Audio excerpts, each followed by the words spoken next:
estou aqui para mais uma aula do programa Linhas do Conhecimento. Na aula de hoje vamos caminhar com o objetivo de conhecer em alguns cantinhos da nossa cidade um pedacinho da história de Curitiba construída sob as pedras. Curitiba se destaca pela capacidade de inovação em todas as áreas e sempre teve destaque em projetos relacionados ao meio ambiente. A capital paranaense tem a sua história ligada à mineração de ouro e a sua ocupação começou graças a essa atividade, estando assim relacionada aos aspectos geológicos. Existem em nosso município vários exemplos de aproveitamento de antigas minerações que foram essenciais para o desenvolvimento da própria cidade e que hoje são famosos pontos turísticos. O objetivo da aula de hoje é levá-los a enxergar a cidade de um outro ângulo, com um olhar mais atencioso para as relações do ser humano com o planeta. Vamos lá? Primeiramente, precisamos compreender o significado de algumas palavras: geodiversidade e biodiversidade. A geodiversidade ela é constituída por uma estrutura terrestre que sustenta a vida. São fenômenos que geram as paisagens, como rochas, minerais, fósseis e o próprio solo. A biodiversidade é constituída por todos os seres vivos do planeta, incluindo todas as plantas, animais e micro-organismos da Terra. Outro termo que precisamos saber é o significado de patrimônio geológico. O patrimônio geológico abrange todos os elementos da geodiversidade, que são de grande importância para a ciência e para a educação. As pedreiras do Parque Tanguá, do Bosque Zaninelli, do bairro Atuba e a pedreira Paulo Leminski são exemplos de patrimônio geológico de Curitiba. Mas antes de conhecermos um pouquinho cada uma delas, vocês sabem o que é uma pedreira? Uma pedreira é um tipo de mineração a céu aberto, de onde rochas ou minerais são extraídos por meio de uma explosão de dinamites para a retirada das pedras. As pedreiras são usadas para extrair materiais de construção, principalmente pedras decorativas. Vamos ver agora alguns tipos de rochas extraídas das pedreiras? Aqui temos a ardósia, utilizada em pavimentos, fachadas, tampos e em decorações de ambientes internos e externos. As folhas finas de ardósia, preta ou cinza escuro, eram um material usado na produção de quadros negros, ou também conhecida como a lousa. Hoje em dia, com o surgimento de materiais mais adequados, a ardósia deixou de ser usada para esse objetivo. Outro exemplo são os arenitos, utilizados na construção de pisos para áreas externas e também internas, também como pedras para alicerces, como mosaicos para decoração e várias outras aplicações. O próximo é o basalto. Esse material costuma ser muito utilizado na construção civil, porque ele é muito resistente. E além disso, o basalto é muito encontrado nas calçadas das casas, pois o material é um belo revestimento. O calcário também é muito conhecido por seu uso na produção de cimento, na produção de cal, na correção do pH do solo para a agricultura, na fabricação de vidro e utilizado também como pedra ornamental e também na adubação química. E o mármore, que é uma pedra nobre utilizada para obras em projetos mais requintados, especialmente em áreas internas, como em pisos de salas, quartos, bancadas e em alguns revestimentos, e é muito utilizado também em banheiros e áreas sociais. E por último, o granito, utilizado em acabamentos internos e externos. Essa rocha ela se destaca não somente pela estética, mas também por sua resistência e durabilidade. É utilizado para revestimento de pisos, paredes, fachadas, além de tampo de pias, mesas e balcões. É resistente à poluição e também a produtos de limpeza. Essas são algumas das pedras que encontramos nas pedreiras, mas existem muitas outras. E o que acontece quando se esgotam essa finalidade de mineração? Quando não é mais possível retirar esses recursos, as pedreiras são desativadas. E o que acontece com essas pedreiras quando são desativadas? Quando isso ocorre, muitas pedreiras são enchidas com água para se tornarem lagoas. Outras são transformadas em aterro sanitário. Mas também há casos onde o local passa a ser utilizado como um ponto turístico. E é muito importante ter uma destinação adequada para esses espaços. A transformação em parques resolve alguns problemas, como por exemplo a de água parada, que pode gerar fontes de doenças e acabar afetando a qualidade de vida. E também temos que considerar que o contato dos visitantes com as rochas que deram origem à cidade contribui também para uma conscientização ambiental. Curitiba apresenta um patrimônio geológico lindíssimo, com parques construídos em antigas pedreiras. Dessas pedreiras surgiu a cidade, pois a brita retirada hoje está na massa do concreto das casas e dos asfaltos das ruas. Essas rochas formam o alicerce da nossa cidade. Então agora vamos conhecer um pouquinho sobre as pedreiras que temos aqui em Curitiba? A pedreira do Bosque Zaninelli funcionou de 1947 a 1990, produzindo pedra brita e peças para pavimentação. Atualmente, o local apresenta bancos de granitos trazidos da Serra do Mar. A edificação em eucalipto conta com uma rampa em forma de espiral que permite uma vista panorâmica em meio à mata nativa do bosque. Todo o material de construção das instalações é reciclado, incluído a madeira e os paralelepípedos, que foram aproveitados de obras anteriores. Em 1991, foi inaugurado neste local a Universidade Livre do Meio Ambiente, a Unilivre, originada a partir da recuperação daquela área que estava degradada. Neste momento, esteve presente o oceanógrafo francês e cientista marítimo Jacques-Yves Cousteau, um dos maiores defensores mundiais do meio ambiente. Na ocasião, ele mencionou nunca ter visto iniciativa semelhante à de Curitiba e que a ideia deveria ser copiada por todo o mundo. Naquele período, Curitiba passou a ser conhecida como capital ecológica. Vamos agora assistir um pequeno vídeo desse espaço?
Vocês viram que espaço lindo? E atualmente o local é a sede da Escola Municipal de Sustentabilidade. A ideia da escola é formar multiplicadores de boas práticas ambientais. O espaço da Secretaria Municipal do Meio Ambiente vai promover cursos e capacitações sobre temas ambientais com a parceria da Secretaria Municipal de Educação e do Instituto Municipal de Administração Pública. Todo o trabalho será desenvolvido em consonância com os Objetivos do Desenvolvimento Sustentável. Você já ouviu falar sobre os Objetivos de Desenvolvimento Sustentável? Os ODS compõem uma agenda mundial acerca do desenvolvimento sustentável, composta por 17 objetivos e 169 metas a serem atingidos até 2030. Um grande desafio.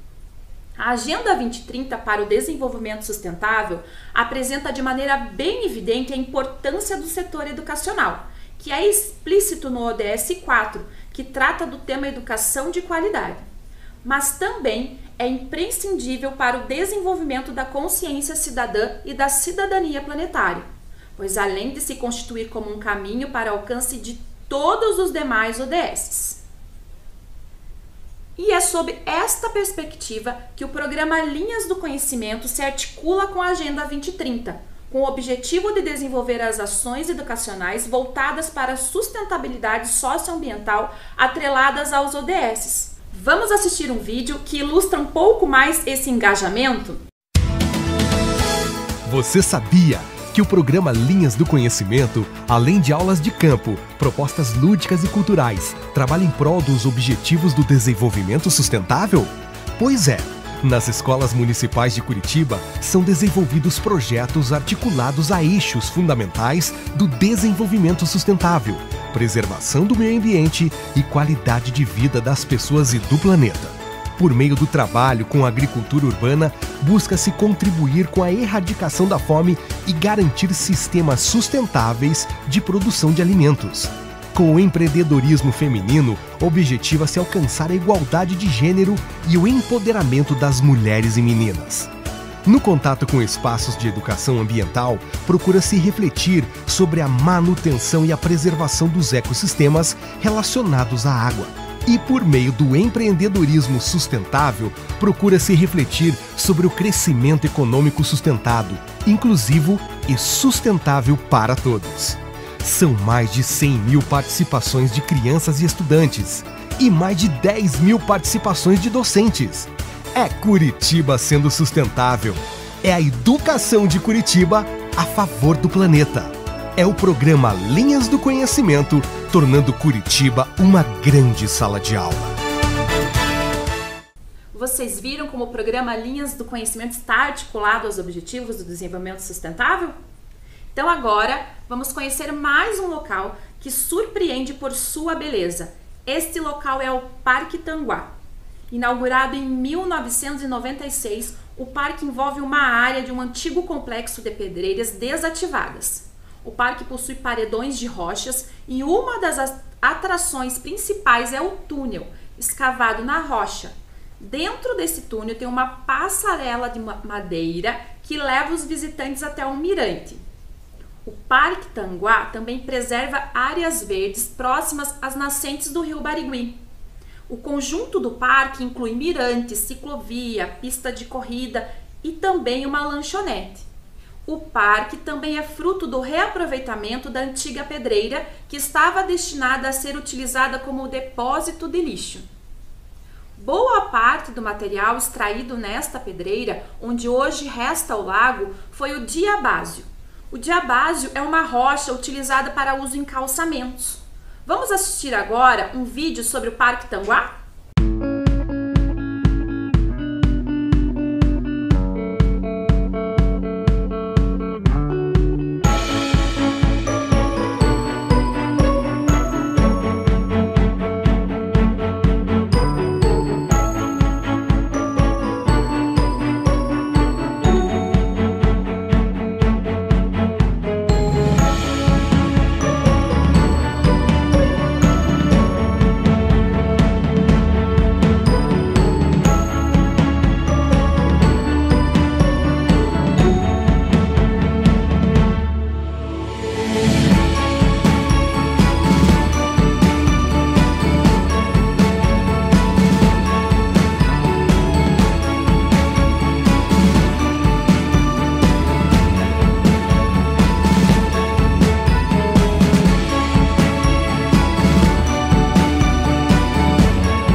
parque, não é mesmo? E o próximo espaço que visitaremos agora é conhecido como Parque das Pedreiras. Vocês já ouviram falar? O Parque das Pedreiras é constituído pela Ópera de Arame e pelo Complexo Cultural Paulo Leminski. Esse espaço produziu calçamentos de brita para asfaltos até meados de 1980. Esse local foi transformado num dos principais atrativos de Curitiba, recebendo inúmeros eventos musicais e culturais. As duas pedreiras foram exploradas em níveis diferentes e a junção entre elas para o escoamento da água dá origem a uma pequena cascata. As rochas encontradas ali são muito semelhantes às do Parque Tanguá. Essa pedreira ela foi explorada por várias décadas. E hoje, essa área é aberta para shows e tem a capacidade para receber até 60 mil pessoas. E a Ópera de Arame, que é edificada em ferro tubular e revestida em tela aramada, tem cerca de 4.000 metros quadrados de área construída. Ela foi inaugurada em 1992 e pode abrigar até 1.800 pessoas. É cercada por um lindo lago. Esse conjunto é um exemplo nacional de aproveitamento de áreas de mineração desativadas em espaço urbano. Assistam agora um pequeno vídeo que vocês conseguirão ver o imenso e lindo paredão que compõe esse belíssimo cenário.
A Ópera de Arame é mesmo lindíssima, né? Vale a pena conhecer. E a seguir, vamos conhecer mais uma pedreira. Esta pedreira está situada no limite de Curitiba com o município de Colombo e teve grande contribuição para a construção da nossa cidade e arredores. É a Pedreira do Atuba. A Pedreira do Atuba funcionou por décadas na extração de pedra brita, utilizada para a construção de estradas. Em função da localização muito próxima da cidade, espera-se que a transformação dessa pedreira em área de lazer ou ponto de visitação, já que ela se encontra ao lado do Parque do Atuba, com uma grande área verde preservada. Algumas vezes a pedreira também funcionou como um local de prática de escalada. Essa pedreira ela apresenta uma grande geodiversidade, pois nas rochas encontradas ali podem ser encontrados vários minerais. Quanta riqueza podemos observar nesses espaços, não é mesmo? E agora, eu gostaria de relembrar aqui o objetivo da nossa aula. Vocês lembram? O objetivo é levá-los a enxergar a cidade de um outro ângulo, com um olhar mais atencioso para as relações do ser humano com o planeta. Vocês conseguiram observar essa relação nesses locais que visitamos? Eu acho que sim. E será que podemos dizer que a cidade de Curitiba é feita de rochas? Vamos tentar visualizar um pouco mais sobre essa perspectiva? As calçadas da nossa cidade, os monumentos, muitos muros e até os meios-fios mais antigos são curitibanos, dada a abundância do granito, do diabaso e mármores no território do nosso município. Para ilustrar um pouco mais essa nossa cidade sob a ótica das pedras, trouxe para vocês mais alguns exemplos. O primeiro deles é sobre o início da pavimentação de Curitiba com os paralelepípedos de granito. Essa pavimentação se deu no começo do século XX, no calçamento da Rua Rio Branco. Os pequenos blocos começaram a vir de Piraquara e de Quatro Barras, com a construção da ferrovia. Hoje, quase todas as calçadas da cidade são feitas com esse granito. Podemos encontrar outro exemplo na Praça 19 de Dezembro. A praça ela foi criada em comemoração do centenário da emancipação política do Paraná, em 1953. Nessa época, foram instalados na praça monumentos em material rochosos.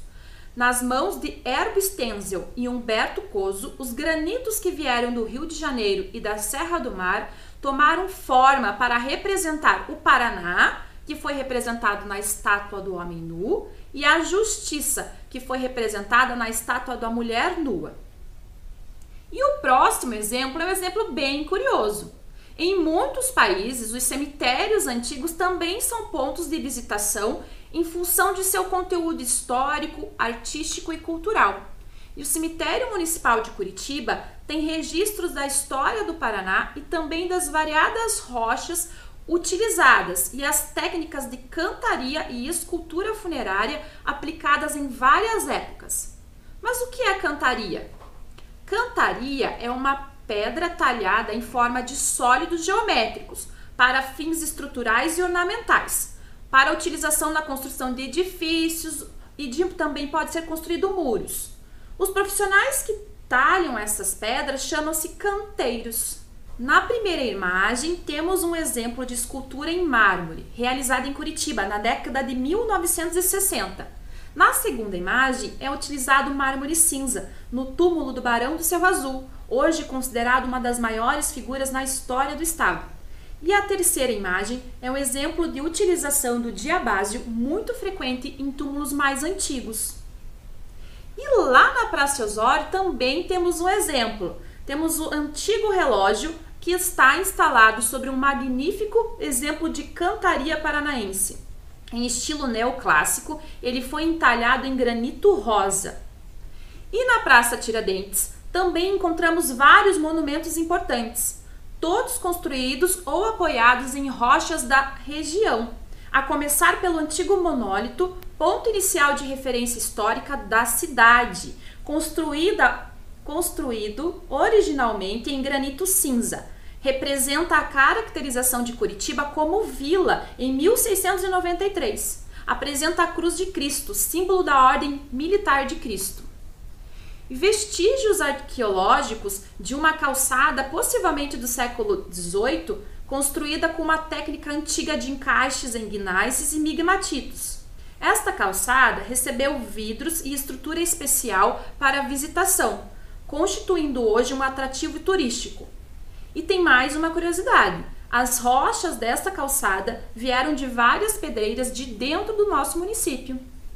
Outro exemplo que quero destacar é lá na Praça Garibaldi, é o Petit Pavé. Essa interessante calçada em mosaico é feita em blocos poliédricos de diabásio, com mármore branco, vindos de Almirante Tamandaré e Rio Branco do Sul. A técnica desse mosaico, encontrada na Praça Garibaldi, por exemplo, deu corpo a estilos de expressão artística e também ao movimento paranista. E é com o granito duro e resistente das lousinhas e paralelepípedos que foram feitos os monumentos de Curitiba. Lousinha é o formato do bloco regular de calçada, em geral de granito ou de diabásio. Podemos citar como exemplos a coluna que sustenta a estátua da padroeira na Rua Barão do Cerro Azul e o cavalo da Fonte da Memória na Praça Garibaldi. E é claro que eu não podia deixar de falar do centro histórico da cidade. Dentro do centro histórico existe uma linha avermelhada num circuito indicando o melhor trajeto aos turistas e estudantes para conhecer os principais pontos. Essa linha é conhecida como Pegadas da Memória, ou Linha do Pinhão. É feita de arenito avermelhado. Foi a partir desta linha, a Linha do Pinhão, que se originou o programa Linhas do Conhecimento. Poderíamos ficar aqui citando vários outros exemplos como este, de utilização de pedras e rochas na construção da nossa cidade. Mas nosso tempo é curto e agora vamos para o momento da atividade. Para começar a nossa atividade, vamos separar os materiais?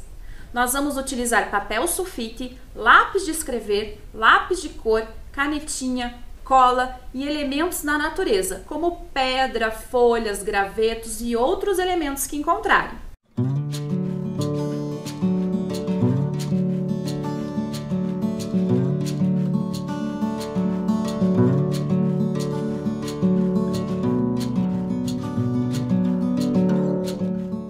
Nós vimos na nossa aula a utilização das pedras na construção, certo?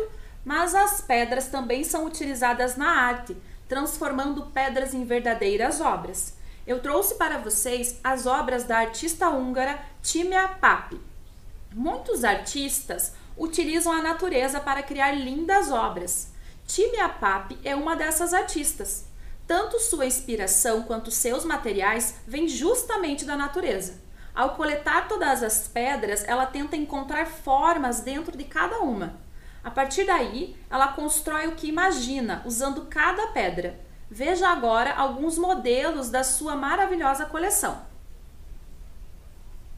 Observe então que aqui ela faz vários formatos utilizando as pedras, flores, um caracol, né? Uma árvore, uma casinha. Aqui também nós temos formatos de casinha, né, de um caminho, uma moça ali com chapéu, vestido, bolsa, flores. E agora é a sua vez. Você é o artista. Assim como o Tímea Papi, procure encontrar nos elementos da natureza algumas formas. Em seguida, tente construir a sua obra. Eu trouxe aqui um exemplo de uma obra para inspirar vocês. Esse quadro foi construído pelas crianças do Semeia-Tuba, lá da Regional Boa Vista. Eu espero ter alcançado o objetivo dessa aula e ter levado vocês a compreenderem um pouquinho mais sobre a história de Curitiba construído sobre as pedras. É com essa inspiração que eu me despeço de vocês e até uma próxima!